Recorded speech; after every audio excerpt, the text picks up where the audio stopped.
C'est l'heure de l'histoire de mamie, avant d'aller faire un beau dodo. Ce soir, l'histoire s'intitule Noël chez grand-père.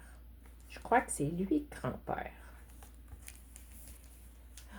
Oh, un train. Il était une fois, plus que quelques jours avant Noël. Pourtant, Thomas n'arrivait pas à se réjouir quand il voyait combien sa mère était triste. Il pensait même que plus jamais il ne pourrait fêter Noël. Il revoyait avec tristesse les jours heureux d'avant. Depuis que son père avait été tué dans un accident de la route, Thomas ne pouvait plus imaginer le bonheur. Un soir, un télégramme arriva. « Venez passer Noël avec moi, grand-père. » C'est ainsi que le matin de Noël, Thomas et sa mère se retrouvèrent dans le train en direction de la montagne. Ils regardaient pensifs le paysage défiler par la fenêtre. Petit à petit, la neige commença à faire son apparition. Bientôt, les maisons, les chemins et les forêts furent recouverts d'une épaisse couche de neige blanche. Oh, ça a l'air beau chez grand-père! Le voyage sembla très long à Thomas. Quand ils descendirent du train, le vieil homme emmitouflé dans un grand manteau se dirigea vers eux.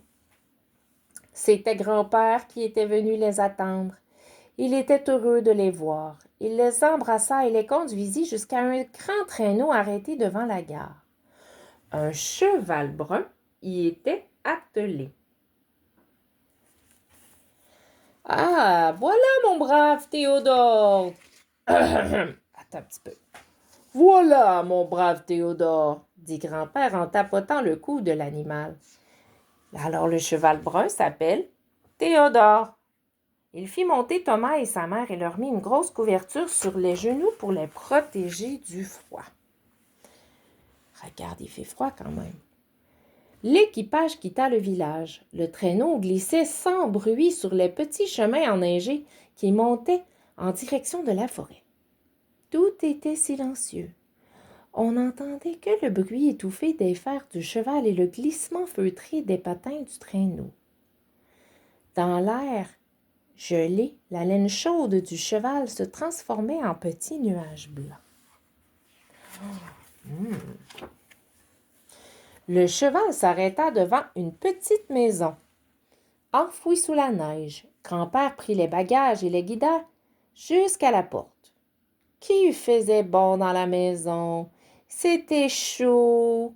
« Vous avez sûrement faim, » dit grand-père. « La soupe est au chaud. Servez-vous. Moi, je dois apporter du foin aux animaux de la forêt avant la tombée de la nuit.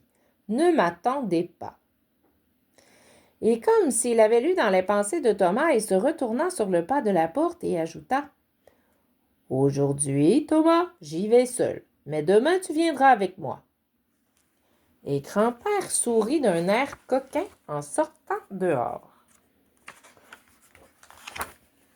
Ah, tu vois, grand-père, il prend un traîneau avec du foin de chez lui et il s'en va jusque dans la forêt où les animaux, pendant que Thomas le regarde.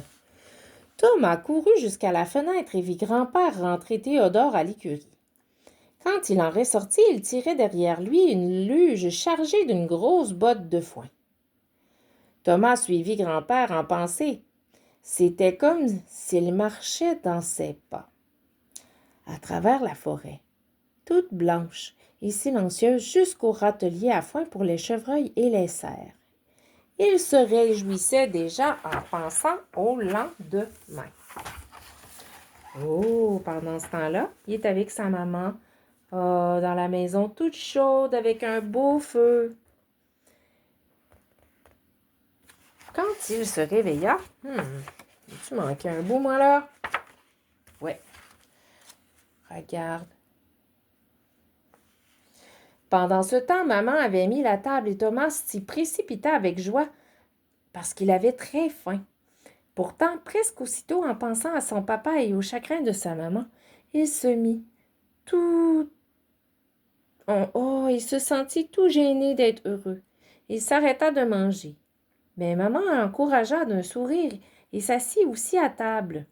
Alors Thomas reprit sa cuillère et se remit à manger avec appétit. Quand ils eurent terminé leur repas, maman dit « On est bien ici.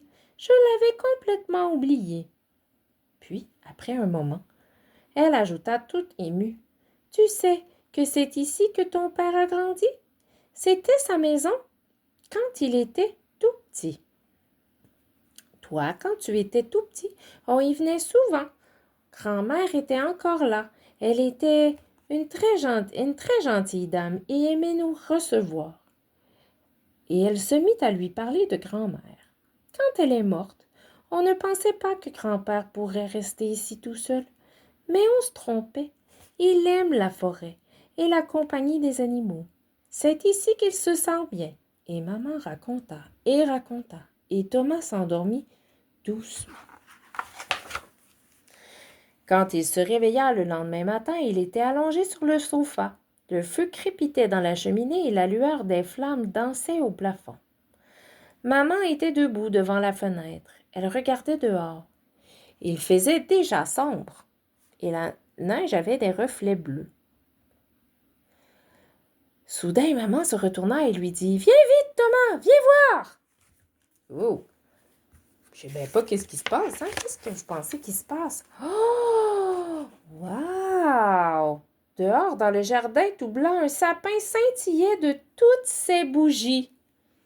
Et un petit peu plus loin, il y a la forêt avec les petits animaux. Un cerf et un petit lapin. Oh, il y a quelque chose d'un petit peu magique ici, là.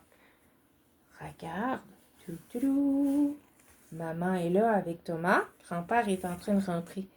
Émerveillé, Thomas ne remarqua même pas la silhouette sombre qui se dirigeait vers la maison. Si bien qu'il sursauta quand il entendit quelqu'un rentrer. « N'aie pas peur, » dit le vieillard dont le visage était tout rouge de froid. « Aujourd'hui, c'est Noël. » C'est alors que Thomas reconnut son grand-père. Ouf, il a fait vraiment un saut. Oh, et voici ton sapin de Noël, dit grand-père à Thomas en lui donnant un petit arbre planté dans un pot. Si tu t'en occupes bien, il deviendra aussi beau et aussi grand que celui du jardin. Je peux le décorer? Demanda Thomas. Si tu veux, dit grand-père. Il alla chercher des boîtes, des boules brillantes enveloppées dans du papier de soie, des cheveux d'ange, des santons, ça je sais pas c'est quoi, des bougies. Thomas choisit ses décorations avec soin car son petit arbre ne pouvait pas en porter beaucoup. Quand le sapin fut décoré, ils allumèrent les bougies et tous trois contemplèrent les petites flammes silencieuses. Eux autres, ils ont mis des vraies bougies. Dans l'ancien temps et dans d'autres pays, ils mettent des vraies bougies, mais pas ici. C'est trop dangereux pour le feu. J'ai encore quelque chose pour toi, dit grand-père à Thomas en lui tendant un paquet. Thomas le prit tout excité. C'était lourd! Il posa le paquet sur ses genoux. Qu'est-ce qu'il pouvait bien y avoir dedans? Des patins à roulettes ou bien un jeu de construction? Thomas arracha le papier avec impatience et trouva un vieux cheval de bois à moitié démoli.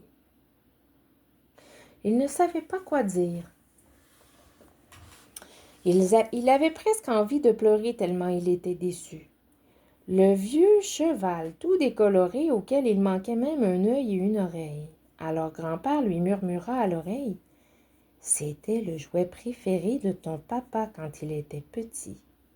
C'est moi qui le lui avais fait pour Noël. » Thomas se sentit soudain heureux et triste à la fois. Il se serra contre grand-père, glissa sa main dans la grande main rugueuse et lui dit très vite « Si tu m'aidais, on pourrait peut-être le réparer. » Quelle bonne idée!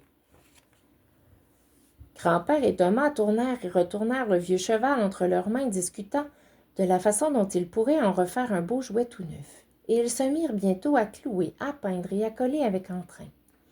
Pendant ce temps, maman s'était endormie sur le sofa. Tout heureux de la voir paisible, grand-père et Thomas poursuivirent leur travail sans bruit pour ne pas la réveiller. Et ils chuchotèrent jusque tard dans la nuit.